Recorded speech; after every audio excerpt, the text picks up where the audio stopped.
Latest source of cricket updates வாங்க நம்ம டேரெக்டாக நம்ம கண்டென்ட்குள்ளே போகலாம். ஃபர்ஸ்ட் சோர்ஸ் அப்டேட் வந்து மெயின் என்னென்னா, ரச்சின் ரவீந்திரா வந்து நியூசிலாந்துக்கு வந்து டெஸ்ட் சீரிஸ் வந்து ப்ரிப்பேர் பண்ண போகிறதா வந்து சோர்ஸஸ் மெயினாக வந்திருக்கு. ஏன்னா வந்து கேகேஆர் வந்து ஒரு மேட்ச் கூட அவருக்கு சான்ஸ் தரல. ஸோ அதனால் வந்து ரச்சின் ரவீந்திரா வந்து நியூசிலாண்டுக்கு புறப்பட்டார். And second news update, world cup வந்து ஜூன் 12 அன்றைக்கி ஸ்டார்ட் ஆக போகுது. யாருன்னா இந்தியன் டீம் வந்து உமன்ஸ் வந்து ரெப்ரசன்ட் பண்ணுறாங்க. ஆல்ரெடி 2023 வந்து வேர்ல்ட் கப் வின் பண்ணாங்க.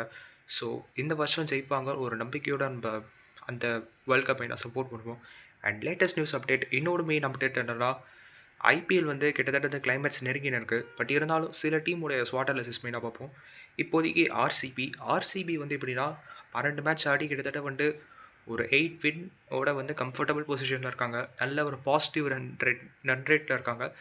இதே மாதிரி அவங்க ஒரு மேட்ச் ஜெயிச்சிட்டாங்கன்னா போதும், பிளே ஆஃப் கன்ஃபார்ம் ஆகிடும்.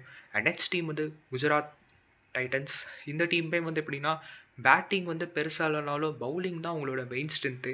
முக்கியமாக சொல்ல போனால் சிராஜ், ககிசோ ரபாடா, பிரசித் கிருஷ்ணா, இந்த மாதிரி ஒரு பவுலிங் அட்டாக்கில் நல்லா ரொட்டேட் பண்ணுறாங்க. முக்கியமாக டெஸ்ட் மேட்ச் லைன் கன்சிஸ்டண்ட்டாக போடுறதுனால இந்த டீமும் ரொம்ப ஸ்ட்ராங்காகவும் இருக்குது. சுருக்கமாக சொல்ல போனால் இந்த டீம் வந்து பிளே ஆஃப் போகிறதுக்கான பாசிபிள் அதிகமாகவே இருக்குது. ஆல்ரெடி போயிட்டாங்க. ஆர்சிபி கன்ஃபார்ம் ஆகிடுச்சு.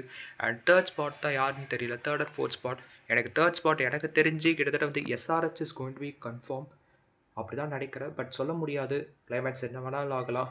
ஏன்னா வந்து SRH, RR, CSK, KKR and Punjab, இந்த 5 டீமுமே மெயினாக பிளே ஆஃப் ரேஸில் இருக்காங்க. இவங்க வந்து எப்படின்னா கம்பல்சரியாக ஜெயிக்கிற கட்டாயத்தில் இருக்காங்க. இன்னும் வந்து டிசியோ பிளே ஆஃப் ரேஸில் இருக்காங்க. சுருக்கமாக சொல்ல போனால் இந்த 6 டீமுமே எப்படி இதை பண்ண போகிறாங்க தெரியல. கம்பல்சரி ஜெயிச்சு ஆகணும், ரேட் இன்க்ரீஸ் பண்ணி ஆகணும். இன்னொன்று முக்கியமாக சொல்ல போனால் சிஎஸ்கே வந்து எப்படின்னா, அவங்க கம்பல்சரி 2 மேட்ச்சுமே கம்பல்சரி ஜெயிச்சாதான் வாய்ப்பு இருக்குது. அப்படி இல்லைன்னா அவங்களும் டோட்டலி டெமாலிஷ்ட். நெக்ஸ்ட் வந்து ஆர்ஆருமே ஜெயிக்கிற கட்டாயத்தில் இருக்காங்க. ஏன்னா ஆர்ஆர் வந்து எப்படின்னா, ஃபஸ்ட் ஹாஃபில் நல்லா ஆட்டு, செகண்ட் ஹாஃபில் சொதப்புற டீம். அது ஆல்ரெடி சீசன் டு சீசனாக பார்த்துன்னு வரும். இதுவும் அதே மாதிரி தான் பண்ணுறாங்க.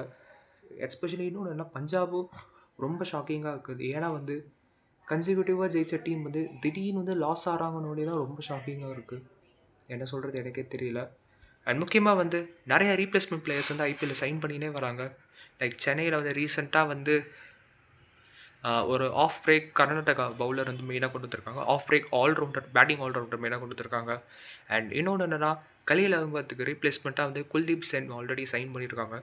இவர் யாருன்னா வந்து ஆல்ரெடி நம்ம பார்த்துருப்போம். அப்படின்னா ராஜஸ்தானில் வந்து ஆல்ரெடி ஒரு நல்ல ஒரு பவுலராக இருந்திருக்காரு.